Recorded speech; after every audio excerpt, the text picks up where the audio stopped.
Have you ever noticed that your legs feel a little heavier lately, as if you are walking through water, even on dry land? Do you find yourself reaching for the armrest of the chair a bit more often? Or perhaps you have noticed a strange tingling in your feet that you have just brushed off as a sign of getting older. If you have been feeling more tired than usual, or if your joints seem to ache for no clear reason, I want you to stop for a second and listen closely, because what you are experiencing might not be the inevitable decline of age at all. It might be something much more specific, and more importantly, something you can actually do something about. Today we are talking about a hidden transition period that millions of seniors are living through right now without even knowing it. It is the diabetes phase that many people miss. It is not full-blown type 2 diabetes yet, and it is often more subtle than what we call pre-diabetes. It is a state of metabolic slowing where your body is sending out SOS signals through your legs, your energy levels, and even your sleep patterns. Most people wait until a blood test comes back with a scary number to take action. But by then, the damage to your nerves and blood vessels has already started. I am here to tell you that it is not too late to make a change. Growing older does not mean giving up. It means using smarter strategies.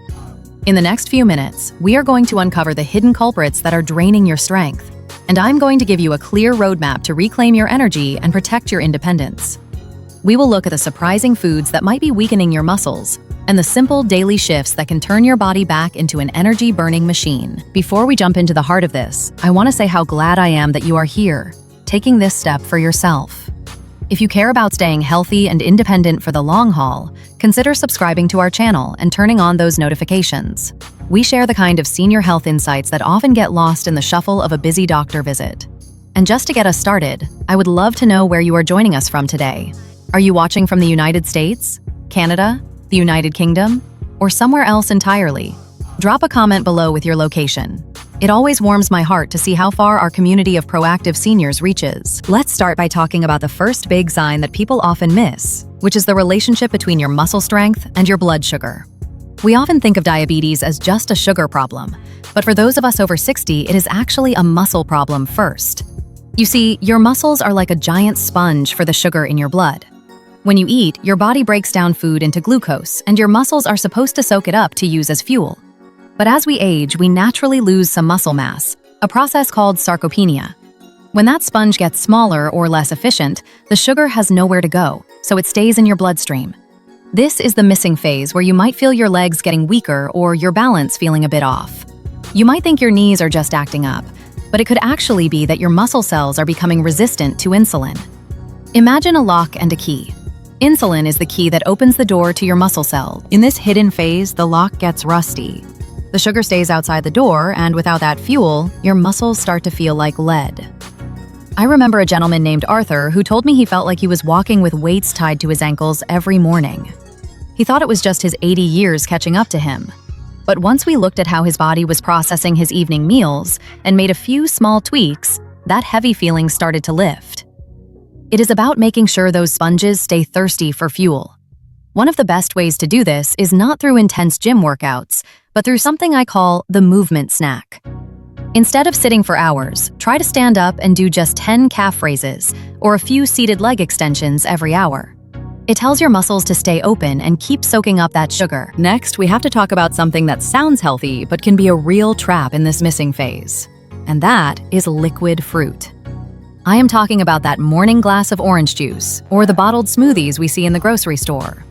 I know we were all told for years that juice is a great way to get vitamins, but when you are in this sensitive metabolic phase, juice is like a direct injection of sugar into your system. When you eat a whole orange, the fiber slows down how fast the sugar hits your blood. But when you drink the juice, the fiber is gone. Your blood sugar spikes almost instantly, and for a senior body, that spike is like a tidal wave crashing against your blood vessels. This can cause immediate inflammation in your joints, and over time, it wears down the tiny capillaries that feed the nerves in your feet. If you have ever felt a burning or cold sensation in your toes, that juice might be contributing to it. Think of your blood vessels like delicate pipes. High sugar makes the blood thick like syrup, and it is hard for that syrup to get into the tiny pipes in your feet. Many people report feeling their legs are puffy or their ankles are stiff after a sugary breakfast. You do not have to give up sweetness, but I want to encourage you to swap the juice for a handful of blueberries or a few slices of apple with the skin on. The fiber acts like a guardrail, keeping your blood sugar steady and protecting those vital nerves in your legs. Now let's move on to the third point, which is the timing of our movement. This is a strategy that is so simple yet so powerful that it almost feels like a secret. Most of us go for a walk when it is convenient, like in the morning or the evening. But if you want to target this hidden diabetes phase, the best time to move is actually 15 to 20 minutes after you finish a meal. There was a fascinating study published in the Journal of the American Medical Directors Association that showed that for seniors, even a short 10-minute walk after eating was significantly more effective at controlling blood sugar than a long walk at any other time. Why is this? Because when you move right after eating, your muscles use that fresh glucose immediately before it has a chance to sit in your blood and cause trouble. It is like vacuuming up crumbs before they get trodden into the carpet. Picture this scenario. You have a nice lunch and then you sit down to watch the news or read. During that hour of sitting, your sugar levels are peaking and your body is struggling to manage the load. But if you just spend 10 minutes clearing the table or taking a slow stroll around the block, you are helping your heart and your legs more than you can imagine. You will likely find that the post-meal brain fog many people experience starts to disappear too. You will feel sharper and more alert because your brain is getting clean fuel instead of a sugar overload. If you are finding these insights helpful so far, please do give this video a thumbs up. It really helps us reach more people who might be struggling with these same issues without knowing why. And if you have not already hit that subscribe button to join our family, we are just getting into the most important part of our list. The fourth thing we need to address is the protein gap. As we get older, we actually need more protein than we did in our 30s, but many seniors find themselves eating less of it. Maybe it is because our appetite changes, or because protein feels heavier to digest. But remember what we said about muscles being the sponge for sugar?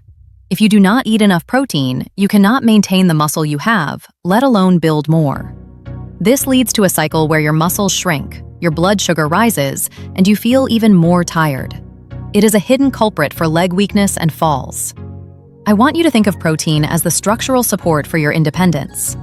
When you have a meal, try to make sure there is a palm-sized portion of protein there, whether it is eggs, fish, chicken, or even plant-based options like lentils or Greek yogurt. A simple trick is to start your breakfast with protein instead of just toast or cereal. When you start the day with protein, it stabilizes your hunger hormones and prevents those mid-afternoon energy crashes that send you reaching for a sugary snack. Imagine feeling steady and strong on your feet all the way through to dinner. That is the power of closing the protein gap. Moving on to number 5, we have to talk about the hidden stress on your kidneys and how it affects your sleep. In this missing phase of diabetes, your body often tries to get rid of excess sugar by flushing it out through your urine. This is why many seniors find themselves waking up 3 or 4 times a night to go to the bathroom. You might think it is just a small bladder or a prostate issue, but it could be your body trying to manage your blood sugar levels. This creates a double-edged sword, because poor sleep actually makes insulin resistance worse. When you do not sleep well, your body produces more cortisol, which is a stress hormone that tells your liver to release even more sugar into your blood. It is a frustrating cycle. You wake up tired, your sugar is high, and then you crave carbs for energy, which starts the whole process over again. If you find yourself up at night, try to notice if you have had a heavy carbohydrate snack before bed. Swapping that evening cracker or piece of fruit for a few walnuts or a bit of cheese can make a world of difference. The healthy fats in the nuts provide a slow, steady burn of energy that keeps your blood sugar stable through the night, helping you get that deep, restorative sleep your body needs to heal. I want to pause for a moment and just acknowledge that this can feel like a lot to take in. It might feel a bit unsettling to learn that things you thought were normal are actually signs of a deeper issue. But please remember that knowledge is power. Now that you know these signs, you are no longer a passive observer of your aging process. You are the captain of the ship. You do not need to overhaul your entire life by tomorrow morning. Even one small change, like walking for 5 minutes after lunch or swapping your morning juice for water, can have a massive ripple effect. Science tells us that the human body is incredibly resilient, especially as we age. A study from the University of Michigan found that even people in their 80s and 90s could improve their insulin sensitivity and muscle strength in just a few weeks of making these small adjustments. It is never too late. Imagine a few months from now waking up and feeling a lightness in your legs that you haven't felt in years. Imagine having the energy to play with your grandkids or work in your garden without needing to sit down every 10 minutes. That is what we are working toward. To recap what we have covered today, remember that your muscles are your best defense against blood sugar issues. Keep them active with small movements throughout the day. Watch out for the liquid sugar trap and choose whole fruits instead of juices. Try to time your walks to happen right after you eat to help your body process fuel more efficiently. Make sure you are getting enough protein to support your muscle mass, and be mindful of how your evening snacks might be affecting your sleep and your blood sugar. These are the pillars of navigating this missing phase and coming out stronger on the other side. As we wrap up, I want to leave you with a thought. Your body is always trying to heal itself. Every cell in your system wants to find balance and strength. Aging is inevitable, but growing weaker does not have to be. You have the wisdom of your years, and now you have the strategies to match. Do not let a diagnosis define you, and do not let the fear of the future stop you from enjoying the present. You are capable of making these changes, and your independence is worth every single effort. One meal at a time, and one step at a time, you are reclaiming your health. I would love to hear from you now. Which of these points surprised you the most? Have you noticed that heavy feeling in your legs or the frequent nighttime bathroom trips? Please share your thoughts or your own tips in the comments below. I read every single one of them, and I know our community benefits so much from hearing your stories. Your experience might be exactly what someone else needs to hear today to feel less alone. If you found this video helpful, please hit that like button to help us share this message with other seniors who might be struggling. And if you haven't already, subscribe and join us for more science-backed ways to thrive in your golden years. If you are still with me and you are determined to take charge of your health today, type a 1 in the comments to show your commitment. Your voice truly matters here. Stay strong, stay healthy, and remember that your independence is carried by your legs. Keep taking those small steps for your health, because they add up to giant strides in your freedom. I look forward to seeing you in the next video.